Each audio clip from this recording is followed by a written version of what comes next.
রাতের অন্ধকারে ময়নার ক্ষুদ্র বস্ত্র ব্যবসায়ী যুবককে বেধড়ক মারপিট এবং অটোরিকশায় ভাঙচুরের ঘটনা কানাই বাজারে। অজ্ঞাত দুষ্কৃতীর দলবদ্ধ হামলায় আক্রান্ত যুবকের অবস্থা অতি সংকটজনক।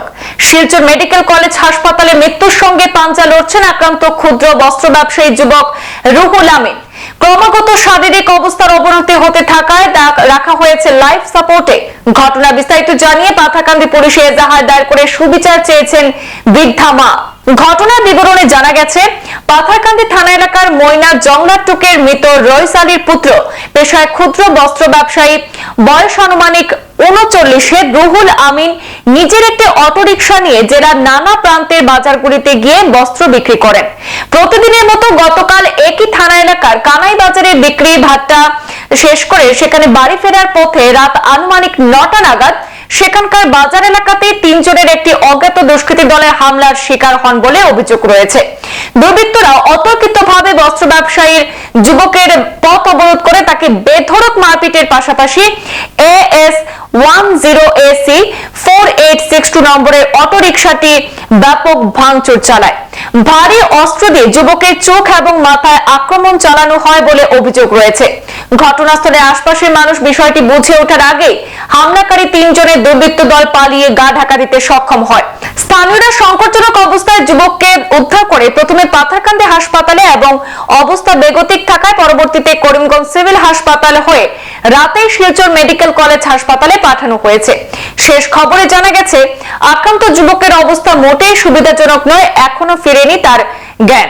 আপাতত লাইফ সাপোর্টে রেখে চিকিৎসা চলছে। আজ যুবকের বৃদ্ধা মা ঘটনাটি জানিয়ে পাথারকান্দি থানায় একটি এজাহার দায়ের করে সুবিচার কামনা করেছেন। তবে হামলাকারী কে বা কারা এখনো নিশ্চিত হওয়া যায়নি। চিকিৎসাধীন যুবকের অবস্থার উন্নতি হলে কি কারণে তার উপর হামলা হয়েছে এবং কারা জড়িত রয়েছে তা জানা যেতে পারে। আমাদের হাতে মন্তব্য রয়েছে যুবকের মায়ের, আমরা তার কাছ থেকেই জেনে নেব বিস্তারিত। বাজারও গেছে যাবার বাদে তো রাইকু বাজার থাকিয়া আবার বাদে বললো এখানে বাজার খেতে ঘটনা দেখে বলে মারি আপনার ছেলের নাম কি? রুহুল আমিন। তাদের আমার বাড়িতে মানুষের জন্য কইছে, আমরা তো উঠিছি, উঠিয়া দেখছি যে মানুষ খালি দৌড়া দৌড়ে খতরা যাইছিল। ও শুনছি তার হাতে মান্দিত লইয়া। আপনার ছেলে পেশায় কিটা করতো? তো খাবার বেছে খাবার বাজারে নিয়ে খাবার বেছে। এইদিনও কিটা খাবার বেচাত গেছে? খাবার বেচাত গেছে না তো বাজার থেকে আওয়ার সময় নেই ঘটনা? আবার সময় আর ঘটনা।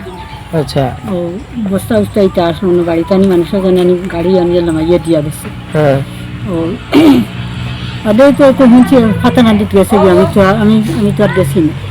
ড্রাইভার নখানো গেল সে উনি করিমগঞ্জে গেছে গিয়া, করিমগঞ্জে লইয়া গেছেন গিয়া। যাবার বাদে তো আমি কি যাও না, আমার তো ড্রাইভার কোনো উপায় নেই, আমার শরীর ড্রাইভার ঠান্ডা লাগে বাদে আর আমি আর আপনার ছেলে এখন বর্তমানে কই আছে? শিলচর আছে। শিলচর।